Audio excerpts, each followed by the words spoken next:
Counting by control unit द्वारा गणना।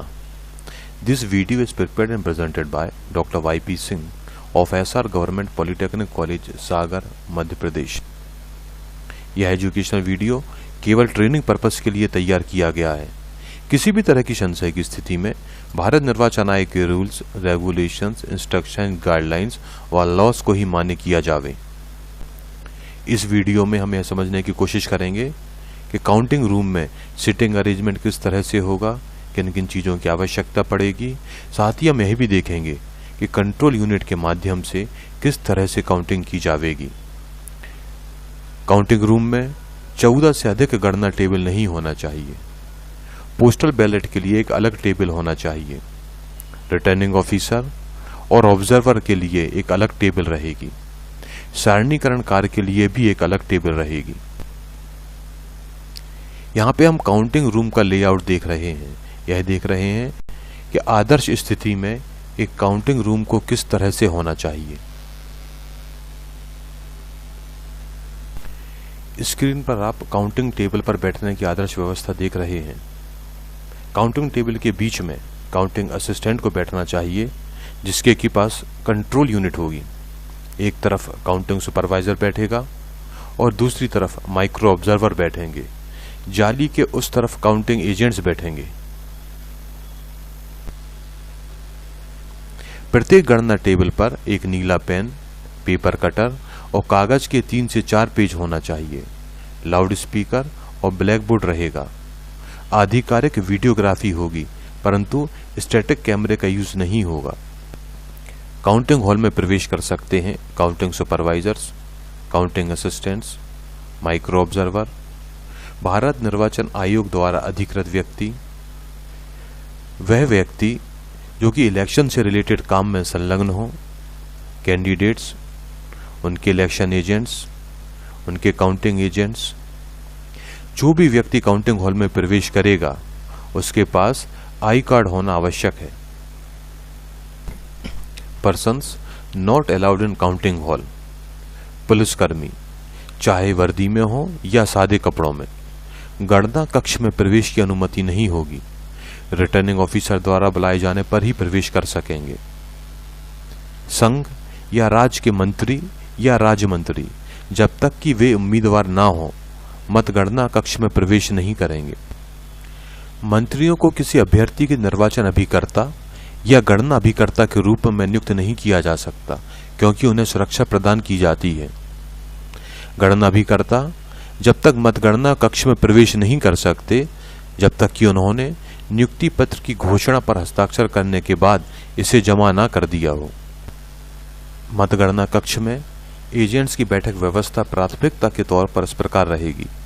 National party के एजेंट्स, मान्यता प्राप्त राज्य दलों के एजेंट्स, इसके बाद अन्य राज्यों में मान्यता प्राप्त राज्य दलों के एजेंट्स, गैर मान्यता प्राप्त परंतु पंजीकृत राज्य दलों के एजेंट्स और अंत में इंडिपेंडेंट कैंडिडेट्स के एजेंट्स। Counting procedure. ईवीएम की कंट्रोल यूनिट को अनुक्रमिक रूप से वितरित किया जाना चाहिए, यानी मतदान केंद्र क्रमांक 1 की कंट्रोल यूनिट को टेबल क्रमांक 1 पर लाना चाहिए। गणना के लिए केवल कंट्रोल यूनिट आवश्यक है। यदि निरीक्षण की आवश्यकता हो तो बैलेट यूनिट को मतगणना कक्ष में लाया जा सकता है। कंट्रोल यूनिट के साथ फॉर्म 17C यानी कि डाले गए मतों का लेखा भी गणना टेबल पर लाया जाएगा। कैरिंग केस से सीलों को हटा देवें व कंट्रोल यूनिट को बाहर निकालें। अभ्यर्थियों, अभिकर्ताओं द्वारा सीलों के निरीक्षण के लिए कंट्रोल यूनिट को टेबल पर रखें। कैरिंग केस से बाहर निकालने के पश्चात जांचें मतदान केंद्र को भेजी गई सीयू ही हो, कैंडिडेट सेट सेक्शन पर सील लगी हो, रिजल्ट अनुभाग पर ABCD स्ट्रिप सील लगी हो, रिजल्ट अनुभाग पर स्पेशल टैग लगा हो। कंट्रोल यूनिट पर पिंक पेपर सील की क्रम संख्या की भी जांच कर लें। यहां तक कि यदि विशेष टैग सील बरकरार नहीं हो तो भी तब तक कंट्रोल यूनिट से छेड़छाड़ नहीं की जा सकती जब तक ABCD स्ट्रिप सील व ग्रीन पेपर सील को तोड़ा ना गया हो। जांचें कि ग्रीन पेपर सील बरकरार हो और पीठासीन अधिकारी द्वारा तैयार फॉर्म 17C के भाग 1 के आइटम नंबर 9 में दर्ज सील के नंबर से मेल खाता हो। यदि कंट्रोल यूनिट पर लगी सील का नंबर फॉर्म 17C के पेपर सील अकाउंट में लिखे गए नंबर से मेल नहीं खाता है तो प्रथमतः कंट्रोल यूनिट से छेड़छाड़ का संदेह पैदा होगा। पीठासीन अधिकारी द्वारा वापस की गई अनयूज्ड पेपर सील व उम्मीदवारों या उनके एजेंटों द्वारा मतदान केंद्र पर कोई शिकायत की गई हो और अन्य प्रासंगिक परिस्थितियों को देखते हुए यदि रिटर्निंग अधिकारी को लिपि त्रुटि लगती है तो इस तरह की विसंगति को अनदेखा कर देना चाहिए। यदि कैरिंग केस पर लगी सील क्षतिग्रस्त है तो भी उस मामले में कैरिंग केस से सील को हटा देवें व कंट्रोल यूनिट को बाहर निकालते हुए यह सुनिश्चित करें कि कंट्रोल यूनिट पर लगी अन्य सील तो क्षतिग्रस्त नहीं है। यदि ग्रीन पेपर सील क्षतिग्रस्त है तो उसे तत्काल रिटर्निंग अधिकारी के नोटिस में लाया जाना चाहिए और किसी भी मामले में उस कंट्रोल यूनिट के वोटों की गणना आयोग के अनुमोदन के बिना नहीं की जाएगी। यदि रिटर्निंग अधिकारी संतुष्ट है कि कंट्रोल यूनिट से छेड़छाड़ की गई है या वह मतदान केंद्र पर उपयोग के लिए आपूर्ति की गई मशीन से अलग है तो उस कंट्रोल यूनिट को अलग रख देना चाहिए और उसमें दर्ज वोटों की गणना नहीं की जाना चाहिए। इस तरह के मामले को रिटर्निंग अधिकारी द्वारा निर्वाचन आयोग के संज्ञान में लाना चाहिए। प्रचलित निर्वाचन संचालन नियमों के तहत अगर किसी भी मतदान मशीन से छेड़छाड़ की गई हो तो भी पूरी गणना को स्थगित करना जरूरी नहीं है। रिटर्निंग अधिकारी द्वारा अन्य मतदान केंद्र की कंट्रोल यूनिट की गणना को जारी रखना चाहिए। यदि सील क्षतिग्रस्त नहीं है और मशीन से कोई छेड़छाड़ नहीं हुई है तो मतगणना की जाएगी, अतः इसे जारी रखें। CU counting procedure steps. Control unit को स्विच ऑन करें। परिणाम अनुभाग के आंतरिक कवर में प्रदान किए गए परिणाम बटन पर लगी पेपर सील को छेद कर तोड़ें। रिजल्ट को दबाएं। कंट्रोल यूनिट प्राप्त होने के बाद आप इसके पीछे वाले बटन को स्विच ऑन करें। यहां पर आप देख रहे हैं कि किस तरह की सील्ड कंट्रोल यूनिट आपको प्राप्त होगी। स्टेप नंबर 1 में आप देखेंगे कि ABCD स्ट्रिप सील हटाई जाएगी। उसके बाद ग्रीन पेपर सील का ऊपरी हिस्सा हटाया जाएगा।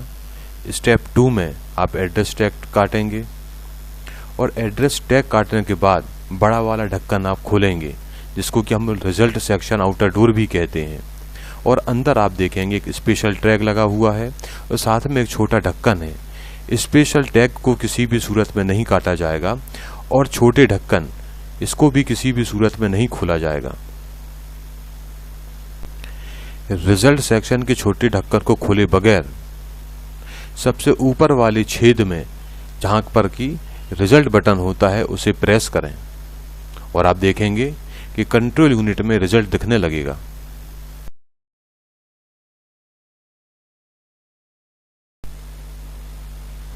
यहां पर हम देख रहे हैं कि रिजल्ट को दबाने के बाद कंट्रोल यूनिट में किस तरह से डिस्प्ले आएंगे। उस मतदान केंद्र में प्रत्येक उम्मीदवार को प्राप्त कुल मत प्रदर्शित होंगे। इसे सभी एजेंटों को दिखाएं ताकि वे उम्मीदवारों द्वारा प्राप्त वोटों को नोट कर सकें। गणना सहायक द्वारा फॉर्म 17C के भाग 2 में परिणाम नोट किया जाएगा। यदि आवश्यक हो तो उम्मीदवारों एजेंटों को परिणाम दिखाने के लिए पुनः रिजल्ट बटन दबाएं। परिणाम नोट करने के उपरांत कंट्रोल यूनिट के परिणाम अनुभाग के कवर को बंद करते हुए कंट्रोल यूनिट को स्विच ऑफ कर दें। गणना प्रेक्षक द्वारा फॉर्म 17C के भाग 2 में उल्लिखित परिणाम और फॉर्म 17C के आइटम 5 में उल्लिखित परिणाम को चेक किया जाना चाहिए। डुप्लीकेट कॉपी में फॉर्म को पूरा भरने के पश्चात गणना प्रेक्षक द्वारा इस पर हस्ताक्षर किए जाएंगे। फॉर्म पर हस्ताक्षर करने के लिए टेबल पर उपस्थित अभ्यर्थी या गणना अभिकर्ता से अनुरोध करें। गणना सुपरवाइजर द्वारा विधिवत पूर्ण भरे फॉर्म 17C की एक प्रति को रिटर्निंग अधिकारी को सौंपना चाहिए। भाग 2 की दूसरी प्रति की फोटोकॉपी कराई जाएगी व गणना अभिकर्ताओं को उपलब्ध कराई जानी चाहिए। फोटोकॉपी के पश्चात दूसरी प्रति की मूल कॉपी गणना परीक्षक को वापस लौटा दी जाएगी और गणना के अंत में उन्हें एक लिफाफे में फॉर्म 17C भाग 2 में गणना के परिणाम की डुप्लीकेट प्रति लिखकर और टेबल संख्या, गणना चक्र की कुल संख्या का उल्लेख करते हुए गणना परीक्षक का नाम लिखा जाएगा और इसे रिटर्निंग ऑफिसर को सौंप दिया जाएगा। संतुष्टि उपरांत रिटर्निंग अधिकारी को फॉर्म 17C के भाग 2 में प्रति हस्ताक्षर करना चाहिए। उसके बाद फॉर्म 17C को उस अधिकारी के पास भेज देना चाहिए जो फॉर्म 20 में अंतिम परिणाम संकलित कर रहा हो। प्रेक्षक को रैंडम रूप से चयनित 2 मतदान केंद्र की समानांतर गणना अतिरिक्त गणना करने वाले कर्मचारियों की सहायता से करनी चाहिए व फॉर्म 17C के परिणाम का मिलान करना चाहिए। यदि कोई विसंगति पाई जाती है तो उस राउंड की प्रत्येक टेबल के लिए ईवीएम से रिजल्ट या परिणाम को पुनः सत्यापित किया जाएगा। इस तरह के कर्मचारी जिन्होंने गलत तरीके से परिणाम को नोट किया है को गणना कार्य से हटा दिया जाएगा और रिजर्व कर्मचारियों द्वारा प्रस्थापित किया जाएगा। इस तरह के कर्मचारियों पर गंभीर अनुशासनात्मक कार्रवाई की जाना चाहिए। ऐसे कर्मचारियों द्वारा पिछले राउंड में दर्ज किए गए परिणामों की पुनः जांच प्रेक्षक की उपस्थिति में की जाएगी। जहां भी आवश्यक हो प्रपत्रों को पुनः भरा जाएगा। फॉर्म 17C के आधार पर रिटर्निंग अधिकारी निर्धारित प्रारूप में प्रत्येक गणना चक्र के लिए निर्धारित फॉर्मेट में जानकारी तैयार करेगा। आवश्यक जांच के बाद इस पर रिटर्निंग अधिकारी और प्रेक्षक हस्ताक्षर करेंगे। यहां पर हम टेबुलेशन शीट देख रहे हैं।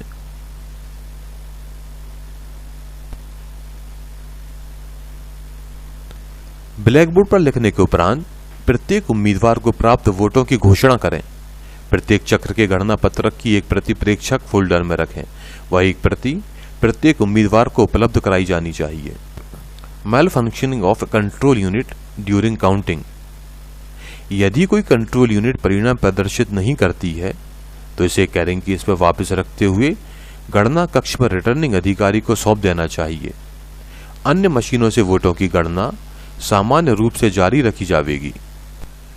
जब अन्य मशीनों में वोटों की गणना पूरी हो जावे तब रिटर्निंग अधिकारी और प्रेक्षक को इन कंट्रोल यूनिट को और उनसे संबंधित वीवीपैट को मंगाना चाहिए।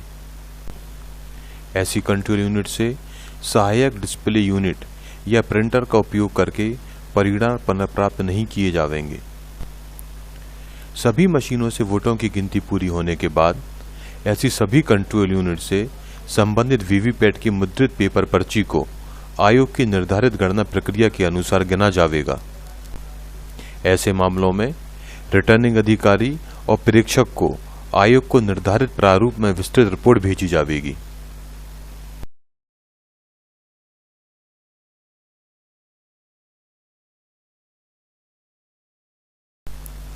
यहाँ पर हम वह प्रारूप देख रहे हैं जो कि आयोग को भेजा जाता है जब कंट्रोल यूनिट से रिजल्ट डिस्प्ले ना हो रहा हो और इस कारण से संबंधित कंट्रोल यूनिट की वीवीपैट पेपर स्लिप्स की गिनती की जाती है।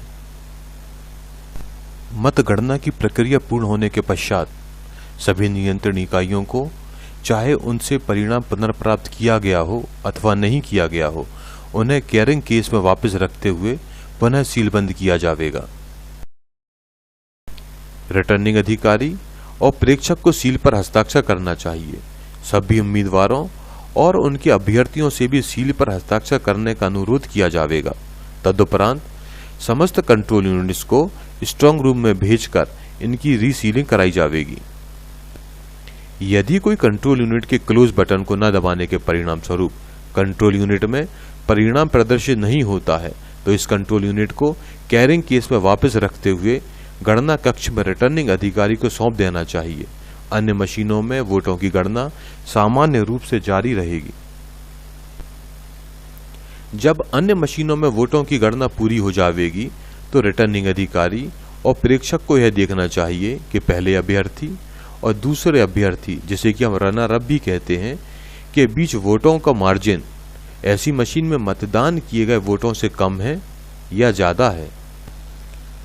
उन मामलों में जहां वोटों का मार्जिन उस मशीन में मतदान किए गए कुल वोटों से कम है या ज्यादा है, रिटर्निंग अधिकारी गणना प्रेक्षक को कंट्रोल यूनिट का टोटल बटन दबाने को कहेंगे और इस नियंत्रण इकाई में डाले गए कुल वोटों को देखा जाएगा। यदि फॉर्म 17C में उल्लिखित कुल वोट व कंट्रोल यूनिट में डाले गए कुल मत मेल खाते हैं तो रिटर्निंग अधिकारी गणना प्रेक्षक परिणाम डेटा प्राप्त करने के लिए कंट्रोल यूनिट का रिजल्ट बटन दबाएंगे। समस्त कार्यवाही की रिकॉर्डिंग की जाएगी और अभ्यर्थी या उनके अभिकर्ताओं के हस्ताक्षर प्राप्त किए जाएंगे। ऐसे मामले में रिटर्निंग अधिकारी और प्रेक्षक को आयोग को निर्धारित प्रारूप में एक विस्तृत रिपोर्ट भेजी जाएगी। यदि प्रिसाइडिंग ऑफिसर द्वारा क्लोज बटन नहीं दबाया है तो इसकी जानकारी एनेक्सर ए में दी जाएगी। यदि कंट्रोल यूनिट में डाले गए कुल वोट फॉर्म 17C में उल्लिखित कुल मतों से मेल नहीं खाते हैं तो ऐसे समस्त मामलों को रिटर्निंग अधिकारी द्वारा आयोग के निर्णय के लिए संदर्भित किया जाना चाहिए और आयोग से प्राप्त निर्देशानुसार कार्यवाही की जाएगी। रिटर्निंग ऑफिसर और प्रेक्षक को भारत निर्वाचन आयोग को सीईओ के माध्यम से निर्धारित प्रारूप अनुलंघक बी में एक विस्तृत रिपोर्ट भेजनी चाहिए, जहां अधिकतम वोट प्राप्त अभ्यर्थी और दूसरे नंबर के अभ्यर्थी, जिसे कि रनर अप कहा जाएगा, के बीच वोटों का अंतर प्रश्नगत कंट्रोल यूनिट में डाले गए वोटों से अधिक है। यदि वोटों का अंतर कम है तो अनुलंघक सी में रिपोर्ट भेजी जाएगी। यहां पर हम एनेक्सर बी देख रहे हैं। एनेक्सर बी आयोग को तब भेजा जाएगा जब अधिकतम वोट प्राप्त उम्मीदवार व रनर अप उम्मीदवार के मध्य वोटों का अंतर कंट्रोल यूनिट में डाले गए मतों से अधिक हो। यहां पर हम एनेक्सर सी देख रहे हैं। यह एनेक्सर सी सीईओ के माध्यम से आयोग को तब भेजा जाएगा जब अधिकतम वोट प्राप्त उम्मीदवार व रनर अप उम्मीदवार के मध्य वोटों का अंतर कंट्रोल यूनिट में डाले गए मतों से कम हो। मतगणना पूर्ण होने के पश्चात ऐसी सभी कंट्रोल यूनिट को, चाहे परिणाम प्राप्त किया गया हो अथवा नहीं किया गया हो, कैरिंग केस पर वापस रखते हुए इसे सील बंद कर दिया जाएगा। रिटर्निंग अधिकारी और प्रेक्षक को सील पर हस्ताक्षर करना चाहिए। साथ ही उपस्थित अभ्यर्थी या उनके अभिकर्ता से भी सील पर हस्ताक्षर करने का अनुरोध किया जाएगा। तदुपरांत समस्त कंट्रोल यूनिट को स्ट्रांग रूम में भेजकर रीसीलिंग कराई जाएगी। आपको पता है कि हर एक राउंड के बाद ऑब्जर्वर द्वारा 2 कंट्रोल यूनिट की रैंडम चेकिंग की जाती है। रैंडम चेकिंग करने के दौरान जो फॉर्मेट है जिसमें जानकारी भरी जाएगी वह स्क्रीन पर दिखाई दे रहा है। यदि कोई कंट्रोल यूनिट खराब हो जाती है व रिजल्ट प्रदर्शित नहीं कर रही हो तो इसकी जानकारी चीफ इलेक्टोरल ऑफिसर के माध्यम से इलेक्शन कमीशन ऑफ इंडिया को भेजी जाएगी। जानकारी जिस फॉर्मेट में भेजी जाएगी वह स्क्रीन पर दिखाई दे रहा है। यदि आपको हमारा वीडियो पसंद आया हो या आपके कुछ सजेशंस हो तो स्क्रीन पर दिख रहे ईमेल के माध्यम से कांटेक्ट कर सकते हैं। निर्वाचन से संबंधित अन्य वीडियो देखने के लिए स्क्रीन पर दिख रहे वेबसाइट पर विजिट करें। थैंक यू, धन्यवाद।